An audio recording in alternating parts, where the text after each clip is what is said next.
افلا يتدبرون القرآن. اب میں دعوت دوں گا آپ تمام حضرات کے سامنے جو کہ کسی تعارف کے محتاج نہیں ہے، لاہور بلکہ پنجاب اور پاکستان کے ایک عظیم ترین ادارہ جامعہ شفیہ لاہور کے شیخ الحدیث ہیں، اور آپ ان کو میڈیا پر، ریڈیو پر اور ٹی وی چینل پر کثرت کے ساتھ ان کے دروس آپ سنا کرتے ہیں۔ حضرت مولانا محمد یوسف خان صاحب دامت برکاتہ العالیہ، میری ان سے گزارش ہوگی کہ وہ تشریف لائیں اور اپنا قیمتی وقت جو ہے نا ہمیں ارشاد فرمائیں، اور میں ان کا انتہائی شکر گزار ہوں کہ وہ اپنی مصروفیات کے باوجود وقت نکال کر اور صبح نماز سے پہلے جو ہے تشریف لائیں۔ اللہ تعالیٰ ان کو جزائے خیر نصیب فرمائے۔ حضرت مولانا محمد یوسف خان صاحب دامت برکاتہ العالیہ، شیخ الحدیث جامعہ شفیہ لاہور۔ آگے تشریف لائیں تو پیچھے ذرا تھوڑے آگے ہو جائیں تاکہ آنے والوں کو دقت نہ ہو۔ ما بعد فاعوذ باللہ من الشیطان الرجیم، بسم اللہ الرحمن الرحیم۔ شہر رمضان الذی انزل فیہ القرآن ھدی للناس وبینات من الہدی والفرقان، وقال تبارک وتعالی الف لام میم ذالک الکتاب لا ریب فیہ ھدی للمتقین، صدق اللہ العظیم۔ اللہ رب العزت حضرت قاری صاحب کو جزائے خیر عطا فرمائے کہ انہوں نے ایک بار پھر فجر کی نماز میں قرآن مجید آپ کو مکمل سنایا، اور جتنے حضرات تشریف لائے اور انہوں نے پابندی کے ساتھ پورے قرآن حکیم کو سنا، اللہ رب العزت ان سب کو جزائے خیر عطا فرمائے۔ اور میں مبارکباد دوں گا حضرت قاری صاحب کے والد صاحب حضرت مولانا خادم حسین صاحب دامت برکاتہم کو کہ آج اتنے خوش قسمت ہیں کہ وہ اپنے بچوں کو، اپنی اولاد کو قرآن مجید سناتا ہوا دیکھ رہے ہیں۔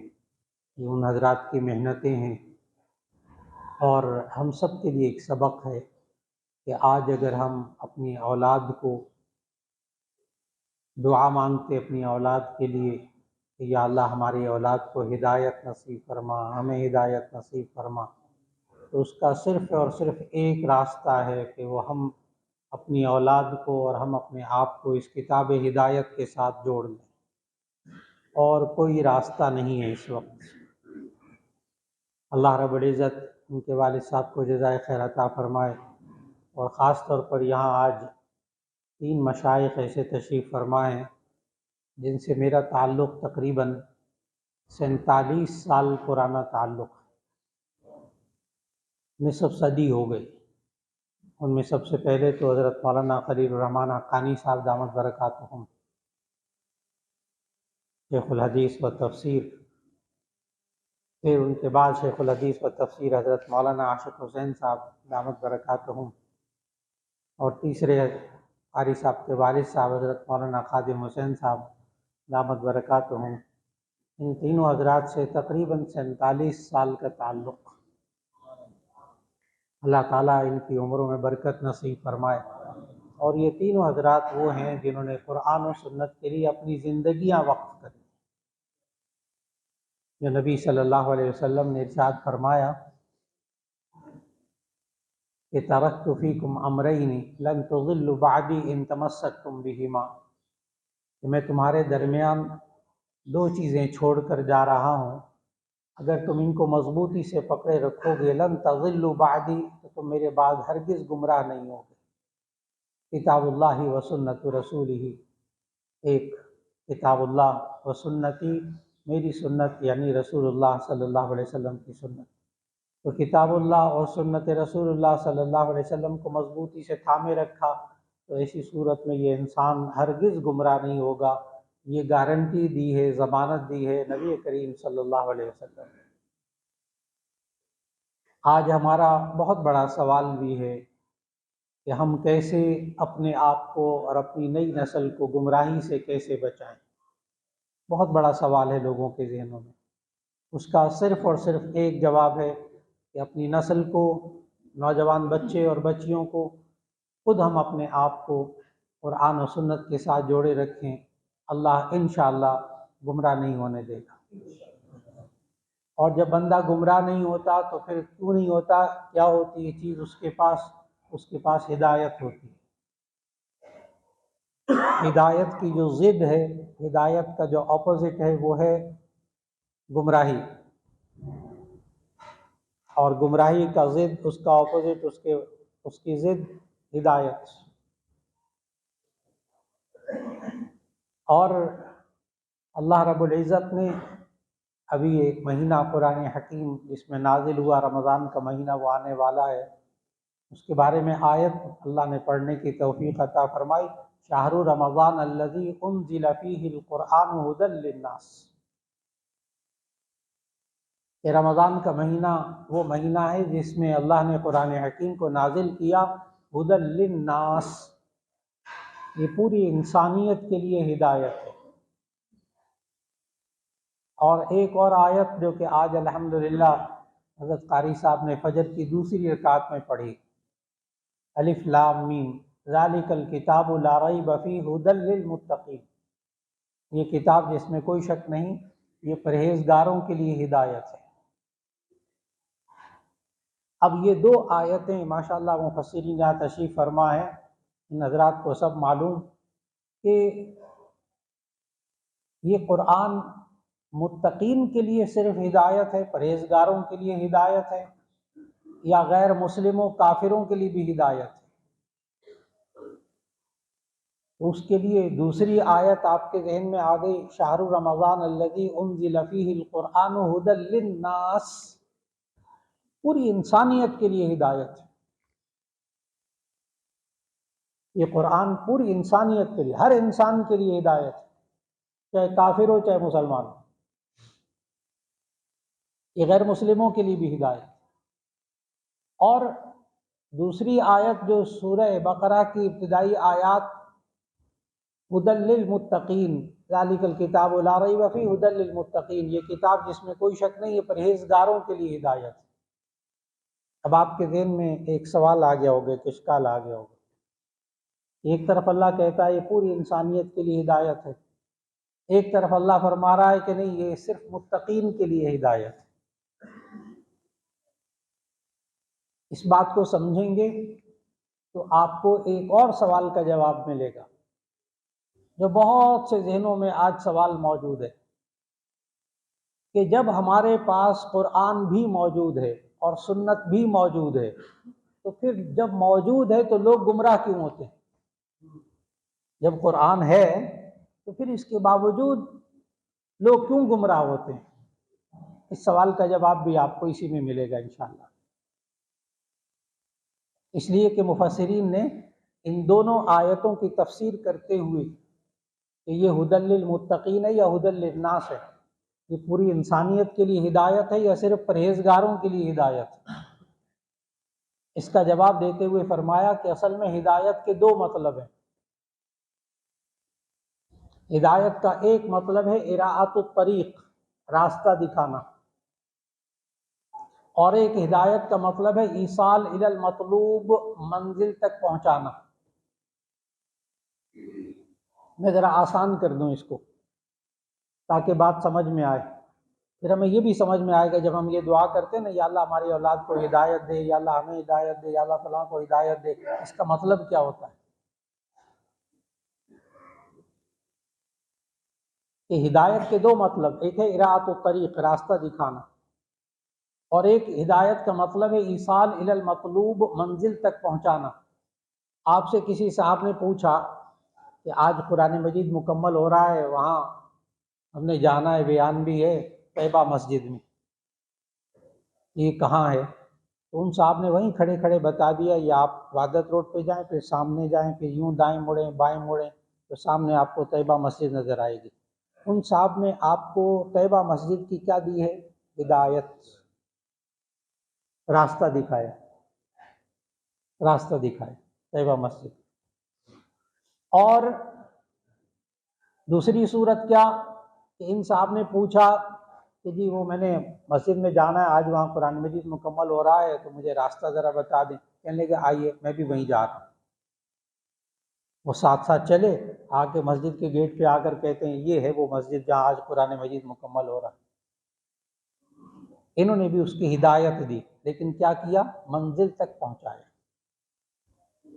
منزل تک پہنچایا۔ انہوں نے ہدایت دی۔ اب یہ دونوں ہدایتیں ہیں، دونوں ہدایتیں ہیں۔ ایک ہدایت کا مطلب اراۃ الطریق، راستہ دکھانا، ایک ہدایت کا مطلب ایصال الی المطلوب، منزل تک پہنچانا۔ اب جب اللہ نے کہا کہ شہر رمضان الذی انزل فیہ القرآن ھدی للناس، کہ یہ ہدایت ہے پوری انسانیت کے لیے، کافروں کے لیے بھی۔ کیا مطلب؟ یہ مسلمانوں اور غیر مسلم سب کے لیے راستہ دکھانے والی کتاب ہے، راستہ سب کو دکھاتی۔ لیکن ھدی للمتقین، ذالک الکتاب لا ریب فیہ ھدی للمتقین، یہ کتاب جس میں کوئی شک نہیں، یہ پرہیزگاروں کے لیے ہدایت ہے۔ یہاں مفسرین لکھتے ہیں کہ اس کا مطلب ہے ایصال الی المطلوب، منزل تک کون پہنچتا ہے؟ متقی۔ راستہ ہر ایک کو دکھاتی، ھدی للناس، پوری انسانیت کے لیے ہدایت ہے۔ وہاں ہدایت کا مطلب ہے اراۃ الطریق، راستہ دکھانا۔ اور منزل تک کون پہنچتا ہے؟ المتقین، ھدی للمتقین، وہ لوگ کہ جو پرہیزگار ہوتے ہیں وہ ہدایت پاتے ہیں۔ اب اس سوال کا جواب آپ کو مل رہا ہوگا کہ قرآن جب ہمارے پاس ہے، مسلمانوں کے پاس ہے، پھر مسلمان کیوں بھٹکتا ہے؟ کافر بھی قرآن پڑھتا ہے، اس کو بھی پتہ ہے کتاب اللہ کیا ہے، قرآن کیا ہے، وہ بھی بھٹک جاتا ہے، گمراہ ہوتا ہے۔ کیوں ہوتا ہے؟ اس کی وجہ کیا ہے کہ وہ متقی نہیں ہوتا۔ منزل تک پہنچیں گے تو متقی، اور متقی کون ہوتے ہیں؟ آگے ماشاءاللہ آج علی صاحب نے فجر کی دوسری رکعت میں وہ پوری بات پڑھی، وہ پوری بات کی تلاوت کی کہ قرآن منزل تک کس کو پہنچاتا ہے؟ جو اس کے اندر 5 باتیں ہوتی ہیں، 5 خصوصیات ہوتی ہیں۔ اب وہ آیات پڑھنے لگا ہوں، جس کی طرف حضرت مولانا ان کے والد محترم قاری صاحب کے حضرت مولانا خادم حسین صاحب دامت برکاتہ نے بھی اشارہ فرمایا۔ ھدی للمتقین، یہ پرہیزگاروں کے لیے ہدایت ہے، یعنی منزل تک وہ پہنچتے ہیں کتاب اللہ سے، منزل تک وہ پہنچتے ہیں جو متقین ہوتے ہیں۔ الذین یؤمنون بالغیب، جو اندیکھی بات پر ایمان رکھتے، نہیں دیکھا مانتے۔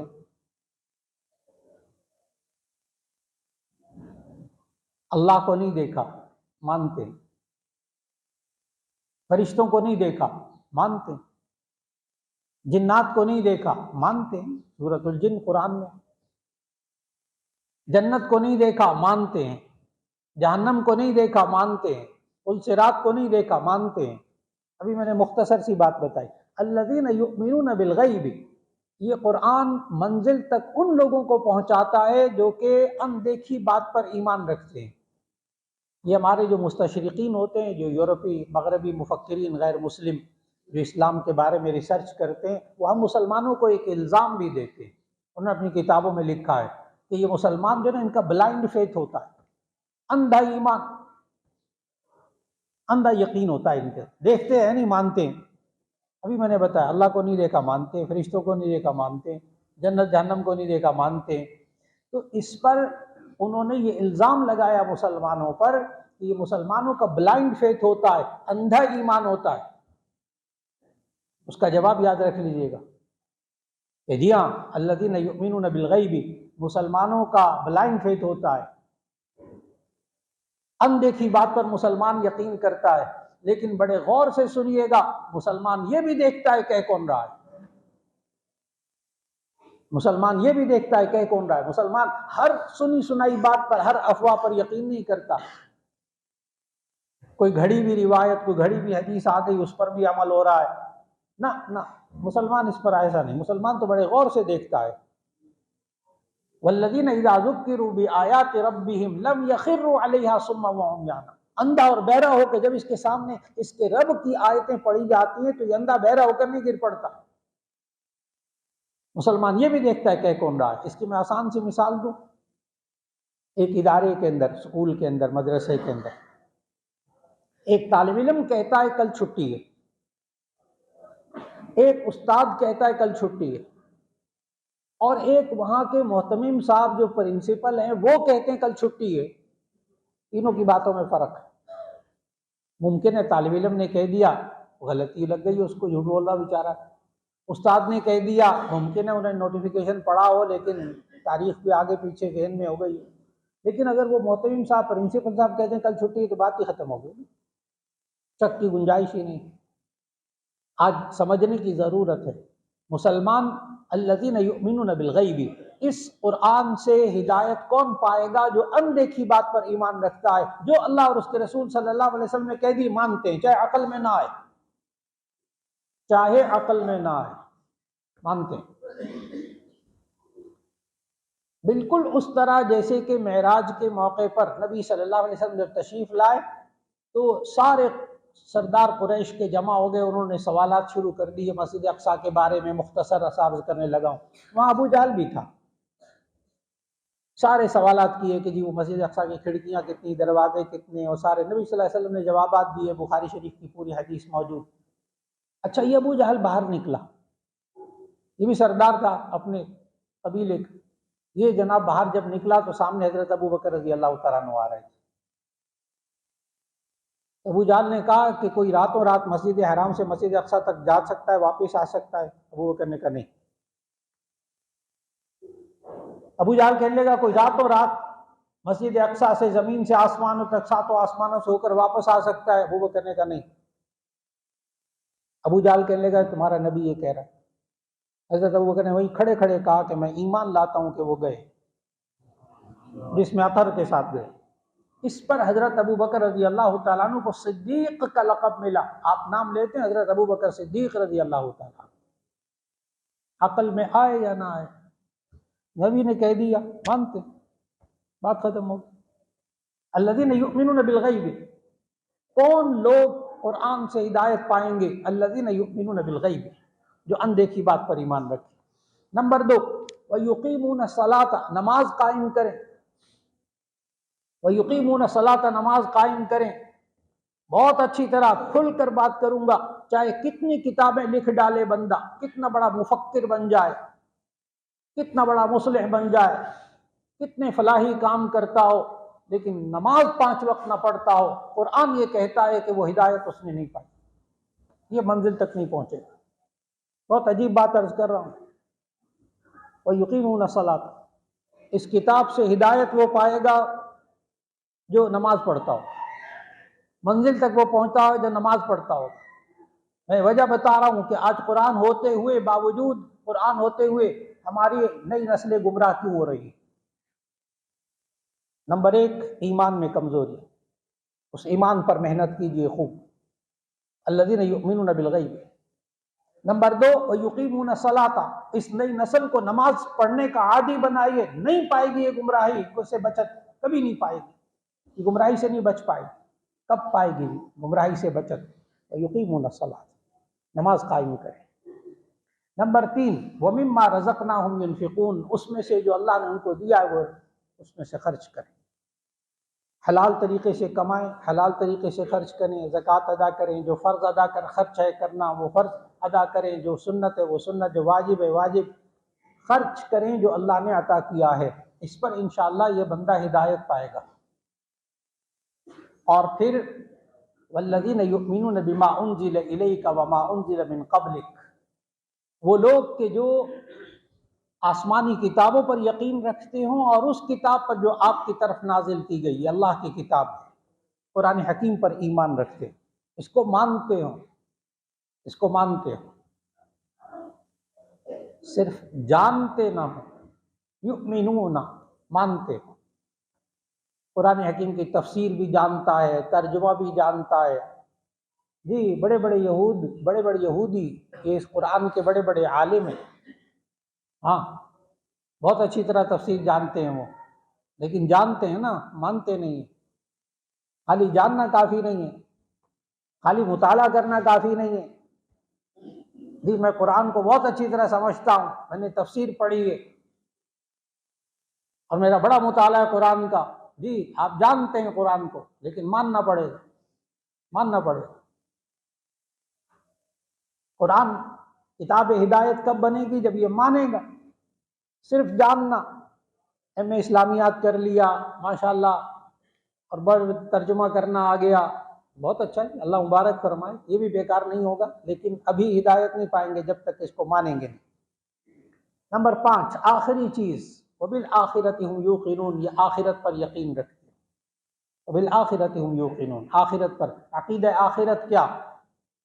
کہ مرنے کے بعد ایک ایسی زندگی جس میں ہمارے اعمال کا بدلہ ملے گا۔ وبالآخرۃ هم یوقنون، اور آخرت پر وہ یقین رکھتے ہو کہ مرنے کے بعد وہ زندگی جس میں ہمارے اعمال کا بدلہ ملے گا۔